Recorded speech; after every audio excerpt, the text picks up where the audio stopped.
துறந்தா வணங்காத ஒருத்தனை பார்த்தா எனக்கு தெரியாதா? தோளோடு தோள் நின்னா தருவானே உசுரதா. அவனை கண்டினியூஸா வாட்ச் பண்ணிட்டே இருங்க. ராயா போய் என்ன சொன்ன? தப்புன்னு கேஸை வாபஸ் வாங்கிட்டான். கெஞ்சி கேட்டேன் சார்.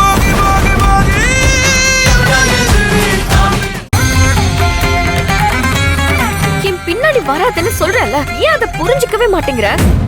என் பொண்ணு என்ன ஏலம் கேட்டிருக்காளோ அதை விட ₹1 அதிகமா வச்சு ஏலத்தை முடிச்சு ஃபேக்டரியை நீயே எடுத்துக்கோ. இது அந்த செழியன் வீடு இருக்கிற தெருவுல இங்க எதுக்குள்ள வாழு போயிட்டு இருக்கா? ஒருவேளை கலைவாணிய வீட்டுக்குள்ளேயே வச்சுட்டு நாடகம் ஆடுறாலும் என்னமோ.